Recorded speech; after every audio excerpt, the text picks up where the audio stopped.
네, 안녕하세요. 수학을 진짜 재밌게 가르치는 강사 서수진입니다.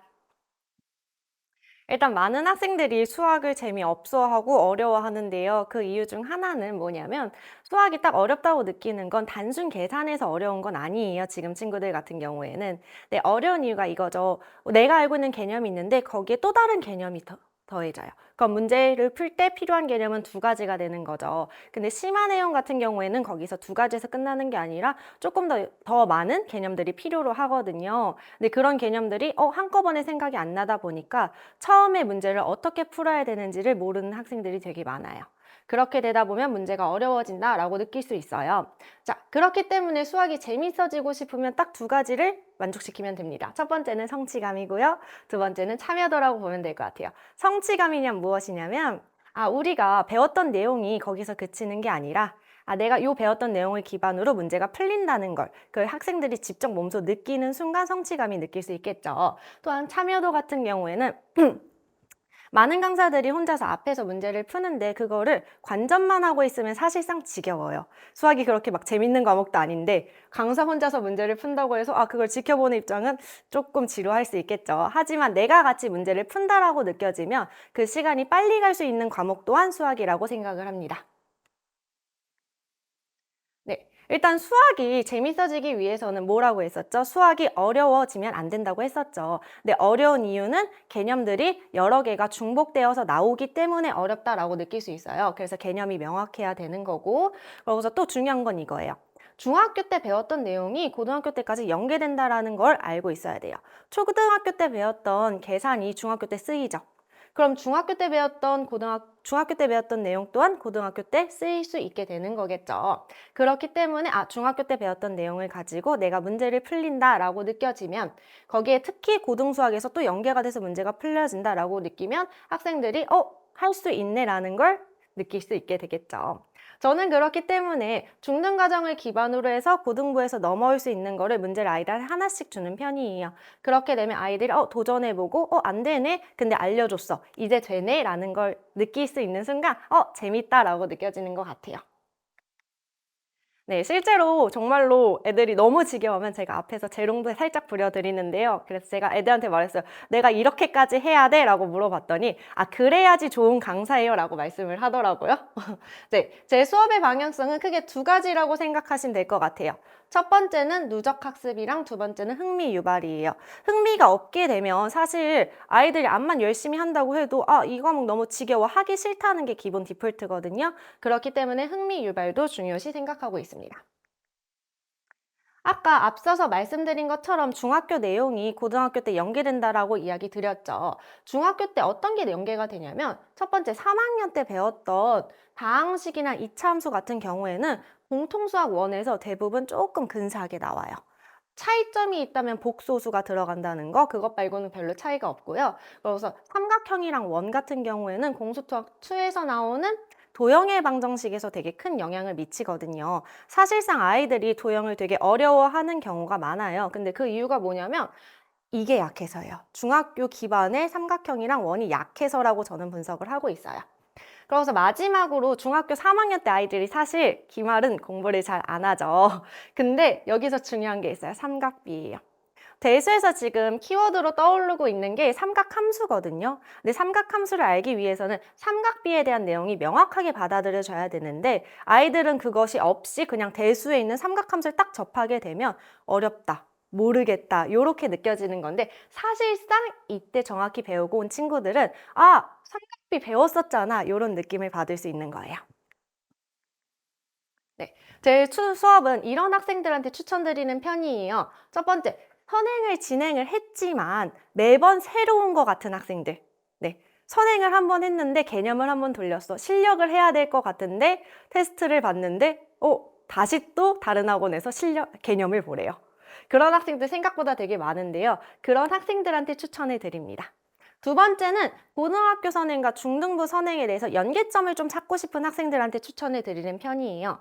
말씀드렸다시피 중학교 수학이랑 고등학교 수학은 연계되는 점이 생각보다 많기 때문에 이 연결점을 찾아가면서 꼼꼼하게 개념을 다지고 싶다. 나는 기반을 좀 단단하게 쌓아서 무너지고 싶지 않다라는 학생들한테 추천드려요. 네, 그럼 제 수업 스타일에 대해서 조금만 설명을 드리도록 할게요. 첫 번째 뭐였어요? 수학은 누적 학습이었죠. 그렇기 때문에 내가 이게 여기서 끝나는 게 아니라 이걸 가지고 다른 문제도 적용이 될 수 있구나를 보여줘야 돼요. 그렇기 때문에 다양한 풀이법을 적용시켜 드립니다. 두 번째로는 두 번 학습하는 거거든요. 첫 번째로 학습을 했어요. 근데 학생들이 되게 모호하다라고 느낄 수가 있어요. 왜냐면 공식이 암기가 안 돼 있을 수도 있고 아니면은 개념을 딱 받아들였는데 처음 보는 내용이니까 조금 어렵다라고 느끼는데 다른 애들 아는 것 같아서 그냥 쓱 넘어가는 친구들도 있어요. 그런 학생들 같은 경우에는 1회 독을 하고 바로 다음 걸로 선행을 넘어가게 되면 그 선행 또한 모호하다라고 느끼는데 여기도 모호해 저기도 모호해 그러게 되는 순간 선행이 불필요한 시간이 된 거죠. 그렇기 때문에 저는 두 번 2회독 학습을 해요. 2회독 학습을 했을 때 장점이 뭐냐면요. 첫 번째 들었던 모호함을 조금 더 명확하게 해주고요. 첫 번째 들었을 때 모르겠는데 두 번째 들으니까 알 것 같다. 문제가 풀리는구나 라는 걸 느끼게 되는 거죠. 근데 그래도 조금 부족한 경우가 사실 있어요. 그래서 저는 누적 테스트를 진행을 합니다. 누적 테스트란 뭐냐면 지금까지 배웠던 내용을 다 같이 시험을 보는 거예요. 그럼 아이들이 선생님 저 아는 것 같아요. 아는 척을 해도 제가 시험을 봤을 때 틀리게 되면 얘가 모르는구나를 제가 판단할 수 있어요. 그러면 클리닉 시간을 이용해가지고 그거에 대해서 다시 설명을 해주고 그거에 대한 문제를 추가적으로 주게 되면 아이들의 기억이 장기 기억으로 발전할 수 있는 거겠죠. 자, 그러면서 세 번째는 아까 말씀드렸다시피 아이들은 어느 정도 성취감이 있어야지 공부하는데 동기부여가 된다라고 생각이 들어요. 자, 내가 문제를 풀었는데 내가 어디 단계까지 풀었는지 모르는 학생들이 많거든요. 개념의 수업을 했대. 근데 내가 시중 문제를 풀었는데 안 풀려. 그럴 수 있잖아요. 그렇기 때문에 저는 학생 개별마다 부교재를 따로 지정해줘서 풀립니다. 이거는 2회독 내에서 무조건 한 권은 끝내자라는 걸 목표로 갖고 있고요. 예를 들어서 약간 선행이 너무 처음이다 하는 친구들 같은 경우에는 쌤 B를 추천드리고 나는 선행을 한번 했지만 그래도 조금 더 명확히 잡고 싶어서 들어온 친구들 같은 경우는 일품 또는 내신 고쟁이를 한 권 끝내기를 목표로 잡고 있어요. 네, 그럼 제 세부 일정에 대해서 소개해드리도록 할게요. 일단 수업 시간이 화요일, 목요일, 일요일 이렇게 돼 있잖아요. 이건 간단하게 생각해서 우리 아이가 내신 시험이 있는 달이다라고 생각해 주시면 2회 수업, 즉 화요일, 목요일 수업인 거고요. 내신 달이 아니다라고 하면 화요일, 목요일, 일요일 이렇게 수업이 진행된다라고 보시면 될 것 같아요. 이유는 간단해요. 내신 기간이기 때문에 학생들이 타 과목들도 공부를 해야 되잖아요. 그래서 수업을 2회로 줄였습니다. 일단 5월에는요. 공통수학 원 실력이 나갈 거예요. 일단 개념은 나갔으니까 11회차 즉 3회 수업이 되는 거겠죠. 그러고서 6월에는 8회 수업인데 앞부분 세 파트 같은 경우에는 제가 실제로 강남 기출에서 나오는 문제들을 가지고 수업을 할 거고 그러고서 그거에 대해서 테스트를 봅니다. 그럼 어머님들도 느낄 수 있겠죠. 우리 아이가 실제로 고등학교 갔을 땐 어느 정도 성적이 나오는구나. 그거를 미리 한번 알 수 있게끔 이렇게 진행을 할 거고요. 나머지 회차 같은 경우에는 중학교 3학년 내신 대비를 할 거예요. 근데 보시면 아시겠다시피 2차 방정식이랑 2차 함수죠. 근데 2차 방정식이랑 2차 함수 같은 경우에는 공통수학 1에 있는 내용입니다.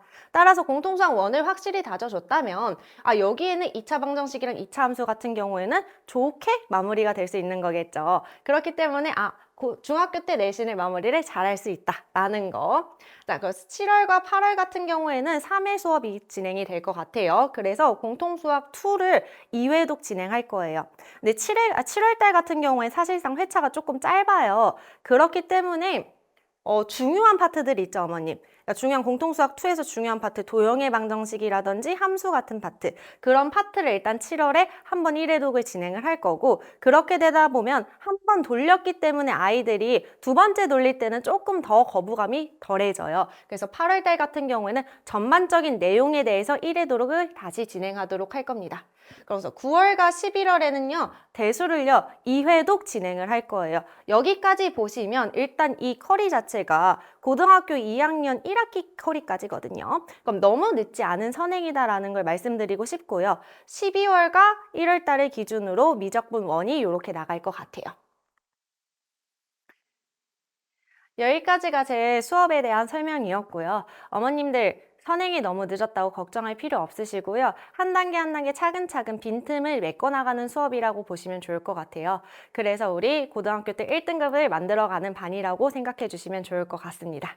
네, 그럼 저는 이런 학생들이 조금 와주셨으면 좋겠어요. 일단 수학이 조금 재미가 없다라고 느껴지는 친구들이나 아니면은 빈 부분을 조금 차근차근 메워나가고 싶다라는 친구들이 와가지고 우리 같이 좋은 결과를 재밌게 만들어 나가도록 하겠습니다. 감사합니다.